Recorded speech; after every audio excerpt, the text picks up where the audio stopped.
పరమగీతములు 2వ అధ్యాయము 14వ వచనాన్ని మనం చదువుతున్నాం. బండ సందులలో ఎగురు నా పావురమా, పేట బీటలు నాశ్రయించు నా పావురమా, నీ స్వరము మధురము, నీ ముఖము మనోహరము, నీ ముఖము నాకు కనబడనిమ్ము, నీ స్వరము నాకు వినపడనిమ్ము. చాలు, ప్రార్థన చేసుకుందాం. అందరు కళ్ళు మూసుకుందాం, ప్రార్థన చేసుకుందాం. ప్రేమ కలిగిన తండ్రి, కృప కలిగిన ప్రభువా, మీకు స్తోత్రాలు. దయగలిగిన తండ్రి, మీకు వందనాలు చెల్లిస్తున్నాం. నా ప్రభా, చదవబడిన ఈ యొక్క లేఖన భాగాన్ని మా వెనుకడిలో దీవించండి, మా వెనుకడిలో ఆశీర్వదించండి. మీకు స్తోత్రాలు. దయగలిగిన ప్రభువా, నా తండ్రి, మేము దీనిని ధ్యానించబోతుండగా అమూల్యమైన సంగతులను, అద్భుతమైన సంగతులను మేము నా తండ్రి తెలుసుకునే విధంగా మాకు కృప చూపించమని ప్రార్థిస్తున్నాం. దయగలిగిన ప్రభువా, నా సొంత మాటలు, సొంత ఆలోచనలు, సొంత తలంపులు వాక్యానికి జోడించకుండగా మీ ఆలోచనలు తండ్రి నీ యొక్క ప్రజలకు, నీ సంఘానికి వినిపించే విధంగా కృప చూపించమని, సహకరించమని మీ నామానికి కృతజ్ఞతాస్తుతులు వందనాలు చెల్లిస్తూ క్రీస్తు పేరిట ప్రార్థన అడుగుచున్నాము తండ్రి, ఆమేన్. దేవునికి స్తోత్రం. ప్రియులారా, మరి ఈ వారం కూడా మనము పావురం గురించి మనం ధ్యానిస్తున్నాం. ఇంచుమించు 5 వారాలు ఈ పావురం గురించే మనం ధ్యానిస్తూ వస్తున్నాం. అయితే ప్రియులారా, ఈ వారము మనం వింటున్నది ఏంటి చెప్పండి? బండ సందులలో ఎగురుచున్న పావురమా. ఈరోజు చాలా అద్భుతమైన మాటలు మనం వినబోతున్నాం. గమనించండి, ఇక్కడ మరలా మనము పరమగీతములు 2వ అధ్యాయము 14వ వచనాన్ని మరొకసారి మనం ధ్యానించగలిగితే, బండ సందులలో ఎగురు నా పావురమా, పేట బీటుల ఆశ్రయించు నా పావురమా, నీ స్వరము మధురము, నీ ముఖము మనోహరము, నీ ముఖము నాకు కనబడనిమ్ము, నీ స్వరము నాకు వినబడనిమ్ము. దేవునికి స్తోత్రం కలుగునగాక. ఈరోజు మనం వింటున్న వాక్యమంతా కూడా ఈ వాక్యం చుట్టూ మనం తిరుగుతుంటాం. ఈరోజు దయచేసి జాగ్రత్తగా వినవలసిందిగా మీకు మనవి చేస్తున్నాను. ఇక్కడ ఇంచుమించు మొదటిగా ఏం కనబడుతుందంటే, బండ సందులలో ఎగురుచున్న నా పావురమా. ప్రియులారా, గమనించండి, బండ ఎవరికి సాదృశ్యంగా ఉంది అంటే క్రీస్తుకి సాదృశ్యంగా ఉంది. బండ ఎవరికి సాదృశ్యంగా ఉంది? క్రీస్తుకి సాదృశ్యంగా ఉంది. అలా ఉందో లేదో ఒకసారి మీరు చూడగలిగితే దాని గురించి మనం కొన్ని విషయాలు మనం చూద్దాం. చూడండి, నిర్గమకాండం 17వ అధ్యాయము 6వ వచనం. ఇదిగో అక్కడ హోరేబు అనే బండ మీద నేను నీకు ఎదురుగా నిలిచెదను, నీవు ఆ బండను కొట్టగా ప్రజలు త్రాగుటకు దానిలో నుండి, ఆ బండలో నుండి నీళ్ళు వస్తాయి అని మోషేకి దేవుడు చెబుతున్నాడు. ఏమని? ఇగో నేను హోరేబులో ఆ బండ మీద నేను నిలుస్తాను, ఆ బండ దగ్గరకు వచ్చి నువ్వు ఆ బండను కొట్టగా ఆ బండలో నుండి ఏమొస్తుంది చెప్పండి? నీళ్ళు వస్తుంది. ఎలా ఆ నీళ్ళు ఎంతమంది ఏ విధంగా తాగారో మనం చూడగలిగితే, నిర్గమకాండము 33వ అధ్యాయము 21-22 వచనాలు. మరియు యెహోవా ఇదిగో నా సమీపమున ఒక స్థలం ఉన్నది, ఇదిగో నాకు సమీపమున ఒక స్థలం ఉన్నది, నీవు ఆ బండ మీద నిలవవలెను, నా మహిమ నిన్ను దాటి వెలుచుండగా ఆ బండ సందులో నిన్ను ఉంచి, బండ సందులలో నిన్ను ఉంచి నిన్ను దాటి వెళ్ళు వరకు దాటి వెళ్ళదునని నా చేతితో నిన్ను కప్పెదను. నేను నా చెయ్యి తీసివేసిన తరువాత నా వెనుక పార్శ్వమును చూచెదవు, నా వెనుక ఆ పార్శ్వమును చూచెదవు, నా ముఖము నీకు కనబడదు అని మోషేతో చెప్పాను అని మోషేతో చెప్తున్నాడు. ఇక్కడ గమనించండి ప్రియులారా, గమనించండి, దేవుడు ఏం చేస్తున్నాడు అంటే, గమనించండి, మోషే గారికి ఏమండి, అయ్యా నిన్ను చూడాలి, నువ్వు నాకు కనబడాలని మోషే అడుగుతున్నప్పుడు, ఇక్కడ గమనించండి, బండ సందులలో మోషే గారికి ఉంచారు. మోషే గారికి దేవుడు ఉంచి అతని ముఖాన్ని తన చేతితో కప్పి ఆ ప్రదేశము నుండి దాటిపోతున్నట్లుగా మనం చూస్తున్నాం. మరొక విషయం మనం చూడగలిగితే, కీర్తన గ్రంథం 105వ అధ్యాయం 41వ వచనం. బండను చీల్చగా నీళ్లు ఉబికి వచ్చెను ఎడారులలో అవి వేరులై పారెను. గమనించండి, దేవుడు బండను చీల్చాడట. దేవుడు బండను చీల్చగా నీళ్లు ఊపికెను, ఆ నీళ్లు ఎడారిలో వేరులై పారెను. ఏమండి, ఇజ్రాయేల్ ప్రజలు నీళ్లు లేకుండా దాహంతో అల్లాడిపోతున్నప్పుడు ఆ బండలో నుండి దేవుడు చీల్చి ఇజ్రాయేల్ ప్రజలకు అరణ్యములో నీళ్ళు ఇచ్చినట్టుగా మనం చూస్తున్నాం. మోషేకు దేవుడాను నాకు కనబడమని చెప్పినప్పుడు తన ఛాయను చూపించి బండ సందులలో మరి మోషే గారికి ఉంచి తన చెయ్యి అడ్డపెట్టి ఏమండి ఆ ప్రదేశమును దాటిపోతున్నట్టుగా మనం చూస్తున్నాం. ఎవరి ఈ బండ అని మనం చూడగలిగితే కొరింథీ పత్రికలో మనకు స్పష్టంగా కనబడుతుంది. 10వ అధ్యాయము 4వ వచనంలో మనం చూస్తున్నాం. అందరూ ఆత్మ సంబంధమైన ఒకే పానీయమును. గమనించండి, ఇశ్రాయేల్ ప్రజల గురించి చెప్తున్నాడు. అందరూ ఆత్మ సంబంధమైన ఒకే పానీయమును పానము చేసిరి ఏలయనగా తమ్మును వెంబడించిన ఆత్మ సంబంధమైన బండలోని త్రాగిరి. ఆ బండ, గమనించండి మాట, ఆ బండ క్రీస్తే. దేవునికి స్తోత్రం. ఇక్కడ గమనించండి, ఆ బండ ఏది అంటే క్రీస్తు. ఆ బండ వెంబడించింది ఎవరు? ఏమండి, అరణ్య ప్రదేశములో ఇశ్రాయేలు ప్రజలకు వెనవెంట ఉంటూ ఏమండి మోషే ఏమండి ఆ బండ సందులలో ఉన్నప్పుడు ఆ బండ ఎవరు అని బైబిల్ చెప్తుందంటే, ఆ బండ ఎవరు అంటే బైబిల్ చెప్తుంది ఎవరు చెప్పండి?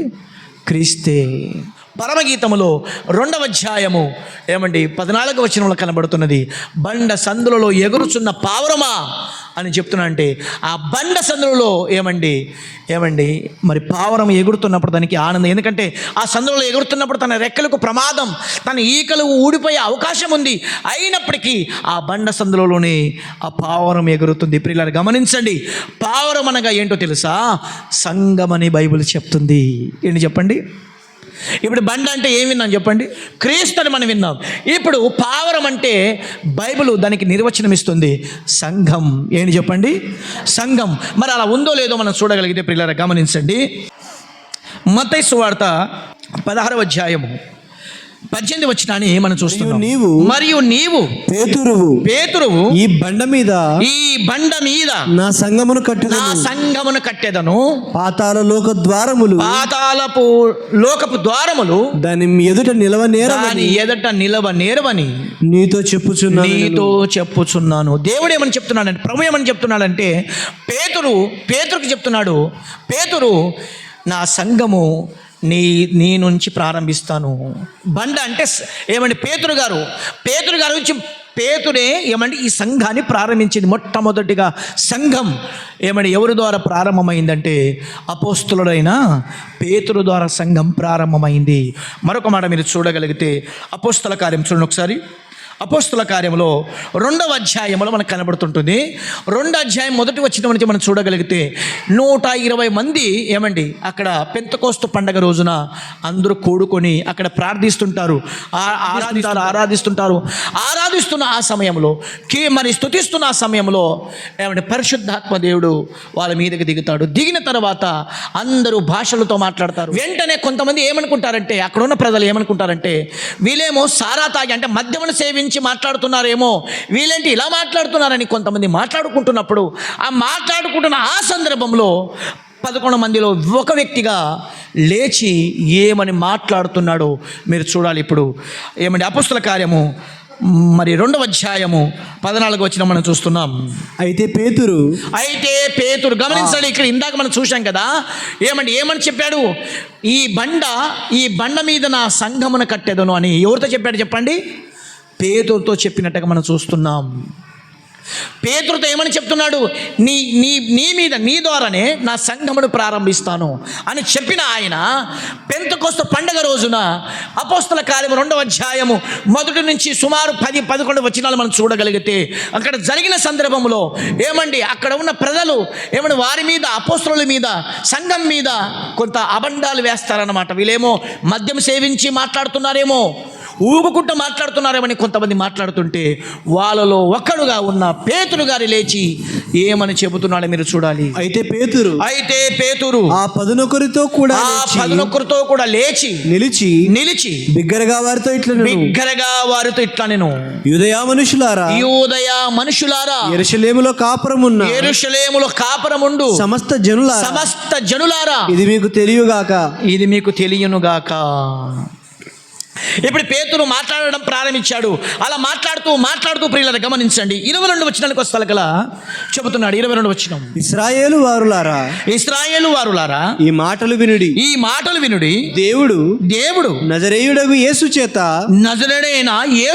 అద్భుతములను మహత్కార్యములను సూచక క్రియలను మీ మధ్య చేయించి ఆయనను తన వలన మెప్పు పొందిన వానిగా మీకు కనపరిచెను. మీరే ఎరుగుదురు దేవుని నిశ్చయించిన సంకల్పమును ఆయన భవిష్యత్ జ్ఞానమును అనుసరించి అప్పగింపబడిన ఈయనను మీరు దుష్టుల చేత సిలువ వేయించి చంపితిరి. గమనించండి, సువార్తను ప్రకటిస్తున్నాడు. అక్కడ వచ్చిన ఆ పెంతెకోస్తు పండగ రోజు వచ్చిన ఆ ప్రజలందరికీ, ఆ యూదులందరికీ, నానా భాషలో మాట్లాడుతున్న వారందరికీ ఈ పెంతెకోస్తు పండగ రోజున పేతురు గారు లేచి చెబుతున్న మాట, ఆ నజరేయుడైన యేసుని మీరు సిలువను వేస్తిరి, ఆ నజరేయుడైన యేసుని మీరు కొట్టితిరి, ఆ నజరేయుడైన యేసుని మీరు చంపితిరి అని చెప్పి పేతురు గారు సువార్తను ప్రకటించడం ప్రారంభించడం. అలా ఆ ఒక అధ్యాయం అంతా మనం చదువుకుంటూ వస్తే ఈ మాటలన్నీ విన్న ఆ ఇశ్రాయేలు ప్రజలు ఏమని చెబుతున్నారు. 37వ వచనం చూడగలిగితే మీరు చూడండి. 37వ వచనం, వారు ఈ మాటలు విని ఏ మాటలు చెప్పండి. పేతురు గారు మాట్లాడిన ఆ మాటలలో ఏముంది? శక్తి ఉంది. ఆ మాటలలో ఏముంది? శిలువ మరణ సువార్త ఉంది. ఆ మాటలలో ఏముంది? రక్షణ ఉంది. ఆ మాటలలో ఏముందంటే సంఘము ప్రారంభము. ఆ మాటల ద్వారా ప్రారంభమవుతుంది. ప్రేమైన దేవుని వారలారా, ఈ యొక్క మాటలను వారి విని హృదయములో నొచ్చుకొని సహోదరులారా మేమేమి చేతుమని పేతురును కడమ అపోస్తలులను అడగగా పేతురు మీరు మారు మనసు పొంది పాప క్షమాపణ నిమిత్తము ప్రతివాడు యేసుక్రీస్తు నామమున బాప్తిస్మము పొందుడి. ఇక్కడ ఏమంటున్నాడు? మీరందరూ రక్షింపబడాలంటే ఇదిగోండి, మీరు యేసుక్రీస్తు నామమున బాప్తిసం తీసుకోవాలి.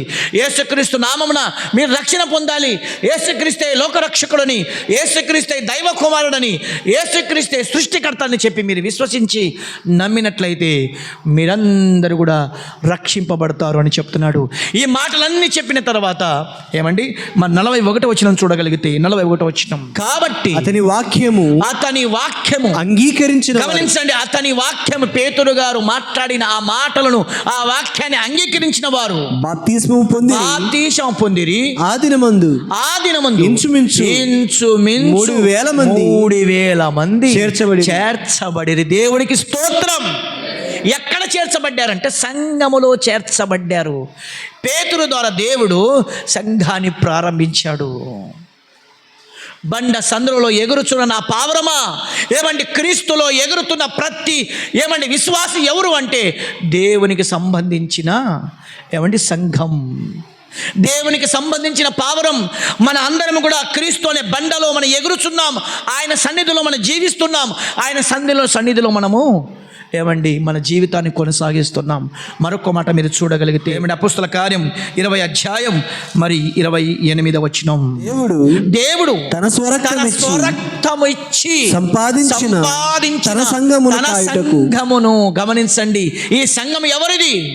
జూటుల్లో ఉన్న సంఘం కావచ్చు, పత్తికొండలో ఉన్న సంఘం కావచ్చు, కర్నూలులో ఉన్న సంఘం కావచ్చు, ఈ మన ఆంధ్ర రాష్ట్రంలో ఉన్న సంఘాలు కావచ్చు, ఈ ప్రపంచ యావత్తులో ఉన్న సంఘాలు కావచ్చు. ప్రతి సంఘం ఎవరు చేత కొనబడింది చెప్పండి? యేసు రక్తము చేత. ఈరోజు ఇది అబ్రహాము సార్ సంఘం కాదు. ఈరోజు నేను మాట్లాడుతున్న నా సంఘం కాదు, ఇది మీ సంఘం కాదు. ఇది క్రీస్తు రక్తం ఇచ్చి సంపాదించిన ఆయన సంఘం ఇది. ఏమండి బండ సందులలో ఎగురుచున్న ఈ పావురం ఎవరో తెలుసా? సంఘం. ఆ సంఘం ఎవరు ద్వారా కట్టబడిందంటే సిలువ వేయబడిన క్రీస్తు ద్వారా కట్టబడిన సంఘం. ఆయన ఏమిచ్చాడు ఆ సంఘం కోసం అంటే తన రక్తం ఇచ్చాడు, తన ప్రాణమునిచ్చాడు.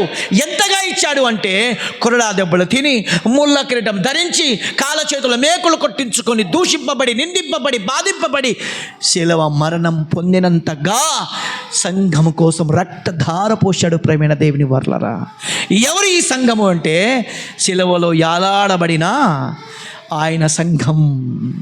ఏమండి ఆ సంఘం కోసం ఏమని చెబుతున్నాడో మరలా కొన్ని మాటలు మనం చూడగలిగితే ఎఫెసీయులకు రాసిన పత్రిక 5వ అధ్యాయము 23వ వచనం, క్రీస్తు సంఘమునకు శిరస్సై ఉన్నాడు. ఏమండి సంఘానికి శిరస్సు ఎవరు చెప్పండి? సంఘానికి శిరస్సు ఎవరు చెప్పండి?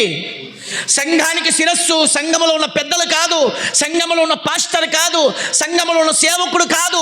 సంఘానికి శిరస్సు యేసయ్య. ప్రేమైన దేవుని వారలారా, సంఘానికి పెద్ద యేసయ్య, సంఘానికి నాయకుడు యేసయ్య, సంఘానికి పరిపాలకుడు యేసయ్య, సంఘానికి ఏమండి మూలకర్త ఎవరు చెప్పండి? యేసయ్య. నా సంఘం అనేకి ఎవరికి అవకాశం లేదు, ఎవరికి వీలు లేదు. ఇది నా సంఘం, నేను కట్టిన సంఘం, నా ద్వారా నియమించబడిన సంఘం అనడానికి లేదు. ఇది ఎవరి సంఘం అంటే ఎవరు చెప్పండి? యేసు ప్రభు సంఘం, యేసయ్య సంఘం. ఇది ఈ ప్రపంచంలో ఉన్న ఏమంటే అమెరికాలో కావచ్చు, లండన్లో కావచ్చు, జపాన్లో కావచ్చు, పాకిస్తాన్ కావచ్చు, ఇండియా కావచ్చు, ఈ భూ ప్రపంచంలో ఇంచుమించు 280 దేశాలుగా ఉన్న ప్రతి సంఘములో ఉన్న ప్రతి క్రైస్తవుడు వారందరూ కూడా సార్వత్రిక సంఘములో ఒకటిగా ఉండి, ఆ సంఘము ఎవరిది అంటే చెప్పండి? శిలువలో యాలాడబడిన క్రీస్తు సంఘం. అది చూశారా? ఇప్పుడు సంఘానికి ఎవరు చెప్పండి? ఆయన శిరస్సు. మరొక మాట చూడండి దయచేసి, మంచి మాట. ఎఫెసీ పత్రిక 5వ అధ్యాయం 30వ వచనం, తన శరీరమును ద్వేషించువాడు ఎవడునూ లేడు. తన శరీరమును ద్వేషించువాడు ఎవడునూ లేడు, కానీ ప్రతి వాడును దానిని పోషించి సంరక్షించుకును. మనము క్రీస్తు శరీరమును, గమనించండి మాట, గమనించండి దయచేసి గమనించండి. మనము క్రీస్తు శరీరమునకు అవయవములై ఉన్నాము. గనుక అలాగే క్రీస్తు కూడా సంఘమును పోషించి, గమనించండి మాట, క్రీస్తు కూడా సంఘమును పోషించి సంరక్షించుచున్నాడు.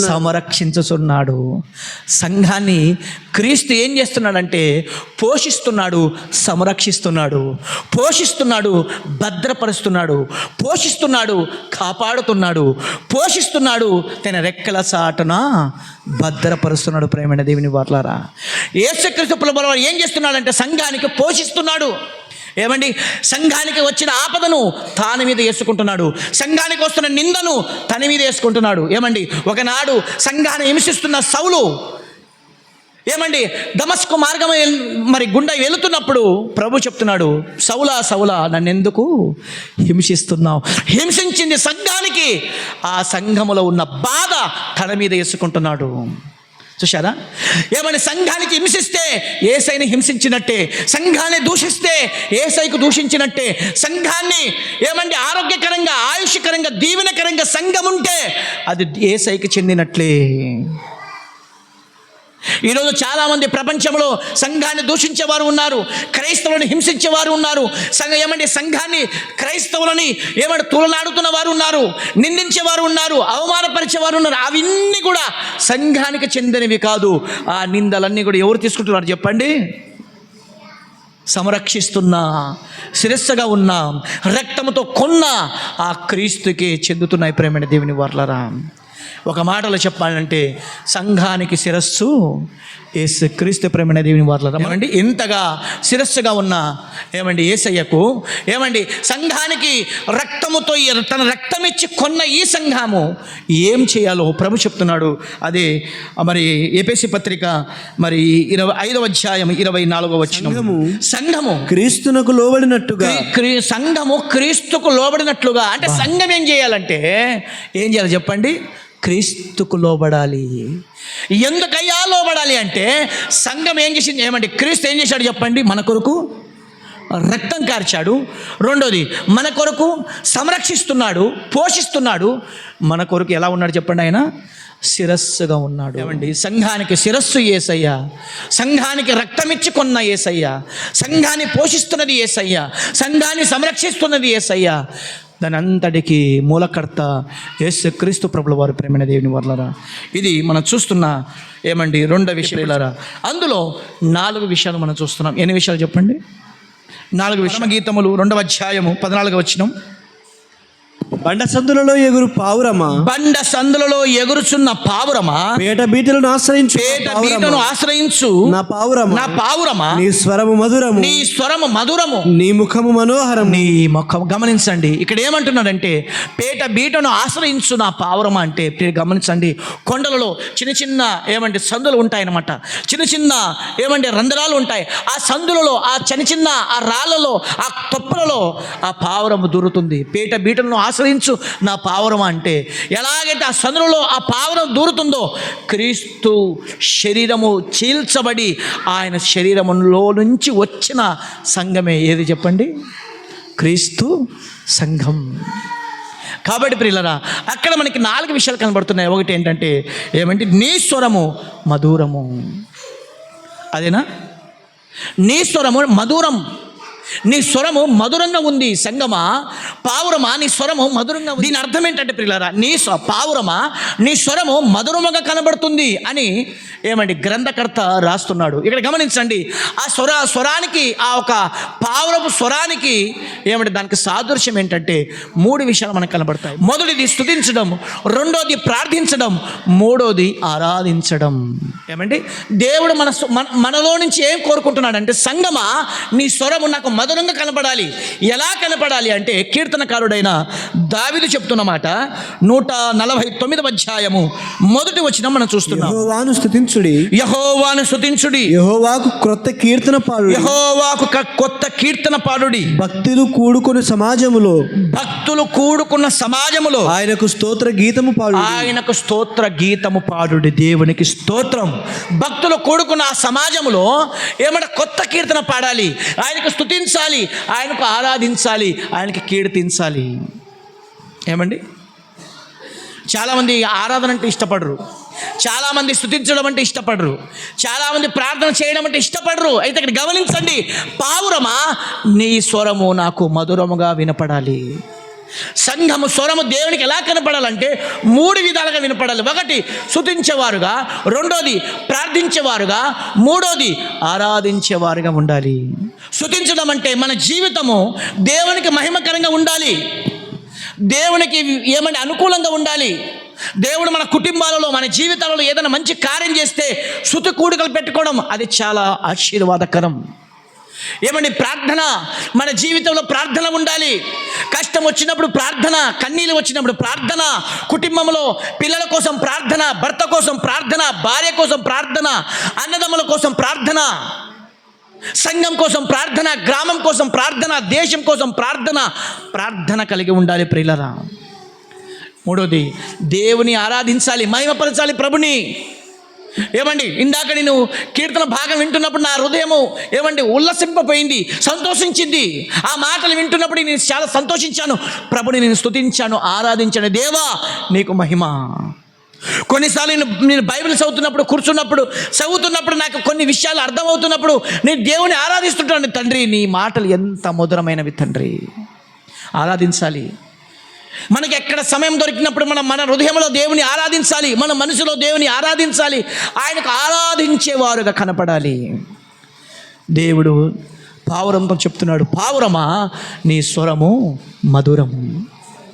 ఏమండి, సంఘము స్వరం ఎలా ఉండాలంటే 3 విధాలుగా. ఒకటి స్తుతించేవారుగా, రెండోది ప్రార్థించేవారుగా, మూడోది ఆరాధించేవారుగా. ఇది మొదటి విషయంలో మనం చూస్తున్నాం.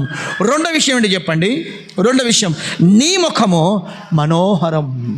అదేనా అక్కడ ఉండేది? ఎలా ఉందంట? నీ ముఖము మనోహరం. గమనించండి, నీ ముఖము మనోహరం అనడానికి దానికి సాదృశ్యం ఏంటంటే ఏమండి, సంఘానికి పరిశుద్ధత కలిగి ఉండాలి. ఏముండాలి చెప్పండి? సంఘము పరిశుద్ధత కలిగి ఉండాలి, సంఘము పవిత్రతలోకి ఉండాలి. ప్రేమైన దేవుని వారలరా, ఈరోజు సంఘానికి పరిశుద్ధత అంటే గిట్టలేకపోతుంది. సంఘములో ఒకనాడు ప్రారంభ సంఘము పరిశుద్ధత కలిగి ఉంది, ప్రారంభ సంఘము దేవునికి మహిమకరంగా ఉంది. ఈరోజు సంఘాలు ఎలా ఉన్నాయంటే, సంఘములో అహంకారం చేర్చబడింది, సంఘములో పాపం చేర్చబడింది, సంఘములో వ్యభిచారం చేర్చబడింది, సంఘములో మోసం చేర్చబడింది, సంఘములో భయంకరమైన దేవునికి ఆయాసకరమైన పాపము చోటు చేసుకున్నది. ప్రియులారా, ఇక్కడ పావురానికి చెప్తున్నాడు, పావురమా నీ ముఖము మనోహరము. ఈరోజు సంఘానికి చెప్తున్నాడు దేవుడు, సంఘమా నీవు మనోహరముగా అంటే పవిత్రంగా నాకు కనపడాలి. ఒక మాట మీరు చూడగలిగితే లేవియాకాండం 11వ అధ్యాయం 45వ వచనం, నేను మీకు దేవుడునై ఉండుటకు, నేను మీకు దేవుడుగా ఉండుటకు ఐగుప్తు దేశములో నుండి మిమ్మును రప్పించిన యెహోవాను, నిన్ను రప్పించిన యెహోవా, నేను పరిశుద్ధుడును గనుక మీరును పరిశుద్ధులు కావాలను. పరిశుద్ధులుగా ఉండలాగున ఉండాలి. నేను పరిశుద్ధుడు, మీ దేవుడైన యెహోవా పరిశుద్ధుడును, మీరును పరిశుద్ధుడుగా ఉండాలి. ఇక్కడ ఇశ్రాయేలు ప్రజలకు చెప్తున్నాడు, ఈనాడు క్రీస్తు అయిన ప్రభు, ఏమైనా బండ అయిన క్రీస్తు యేసయ్య మనకు చెప్తున్నాడు సంఘానికి, సంఘమా మీరందరూ పరిశుద్ధత కలిగి ఉండాలి. మీ మాటలలో, మీ చూపులలో, మీ క్రియలలో, మీ నడవడికలో, మీ జీవితంలో పరిశుద్ధత కనపడాలి. ఏమండి, దేవుడు చెప్తున్నాడు, నువ్వు ఆత్మీయంగా దైవికంగా నువ్వు పరిశుద్ధుడిగా ఉండాలి, పవిత్రంగా ఉండాలి. పావురమా నీవు మనోహరముగా ఉండాలి అని ప్రభు చెప్తున్నాడు. ఇది రెండో విషయం మనం చూస్తున్నాం. మూడో విషయం చూడండి ఒకసారి. మూడో విషయం ఏంటంటే, నీ ముఖము నాకు కనబడనిమ్ము. ఇక్కడ మూడో విషయం ఏం చెప్తున్నాడంటే, నీ ముఖము నాకు కనబడనిమ్ము. ఏమండి, దేవుడు ఏమని కోరుకుంటున్నాడంటే, సంఘము ముఖాన్ని చూడడానికి ఇష్టపడుతున్నాడు. నాడు ఏమండి ఆదాము గారు ఏమండి దేవునికి ముఖము చూపలేక దాగుకున్నట్లు మనం చూస్తాం. ఆదాము గారు ఏమంటే తప్పు చేసినట్టుగా మనం చూస్తాం. తప్పు చేసినప్పుడు తర్వాత ఏ పండు అయితే దేవుడు తినవద్దని చెప్పాడో ఆ పండుని తిని వెంటనే వాళ్ళు దిగంబరులుగా ఉండినట్లుగా వాళ్ళు గమనించారు. వెంటనే చెట్టు దాక్కున్నట్లుగా మనం చూస్తాం. వెంటనే ప్రభు ఏమని చెబుతున్నాడో మీరు 3వ అధ్యాయము ఏమండి మరి 8 నుంచి మనం చూడగలిగితే, 3వ అధ్యాయం 8వ వచనం, చల్లపూట అయిను ఆదాము అతని భార్యయు తోటలో సంచరించుచున్న దేవుడైన యెహోవా స్వరమును విని దేవుడైన యెహోవా ఎదుటికి రాకుండా తోట చెట్ల మధ్యన దాగుకొనగా దేవుడైన యెహోవా ఆదామును పిలిచి నీవు ఎక్కడ ఉన్నావు, నీ ముఖము నాకు కనబడనిమ్ము అని సంఘానికి ప్రభు అడుగుతుంటే, గమనించండి ఇక్కడ మాట ప్రియులారా, గమనించండి. ఆనాడు ఆదాముకు అడుగుతున్నాడు, ఆదామా నువ్వు ఎక్కడ ఉన్నావు, నీ ముఖము నాకు కనబడతలేదని ఆదాముకు అడుగుతుంటే, ఆదాము చెప్తున్నాడు, ప్రభువా నీ స్వరమును విని నేను దాగుకున్నాను. ఏమండి, ఆదాము పాపము అతనికి దాగున్నట్లుగా చేసింది. ఆదాము పాపము దేవుని దగ్గర ముందుకు రాకుండా అడ్డుపడింది. ఆదాము పాపము దేవుని చూడనీయకుండగా అడ్డుగా నిలబడింది. ప్రేమైన దేవుని వల్ల, ఆదామా నువ్వు ఎక్కడ ఉన్నావు అంటే, ఆదాము చెప్తున్నాడు ఏంటో తెలుసా, ప్రభువా నీ స్వరమును విని నేను దాగుకున్నాను. ఏమండి, ఎప్పుడు సంఘము దాక్కుంటుందంటే పాపము చేసినప్పుడే మనం దాక్కుంటాం.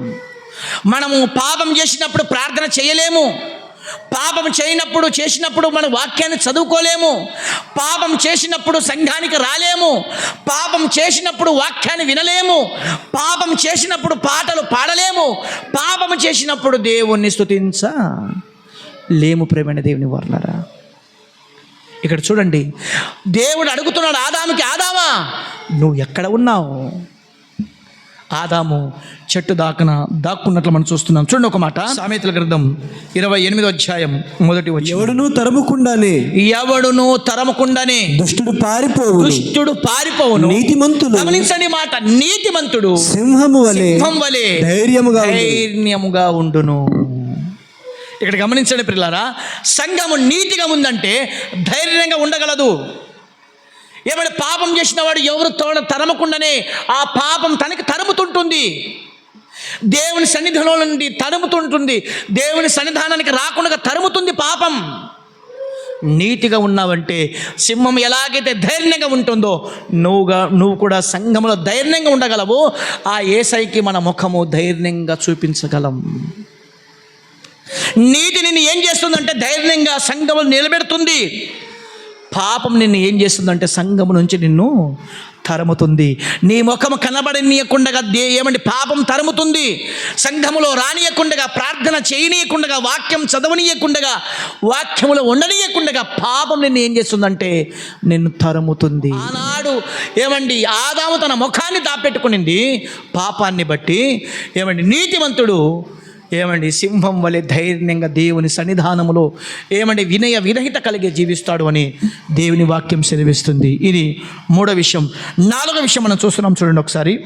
4వ విషయం ఏంటంట, నీ స్వరము నాకు వినబడనిమ్ము. ఏమంటున్నాడు? నీ స్వరము నాకు వినబడనిమ్ము. ప్రియులారా గమనించండి, ప్రభు కోరుకుంటున్నాడు ఏమండి సంఘము ప్రార్థన, పరిశుద్ధుల ప్రార్థన వినాలని ఇష్టపడుతున్నాడు.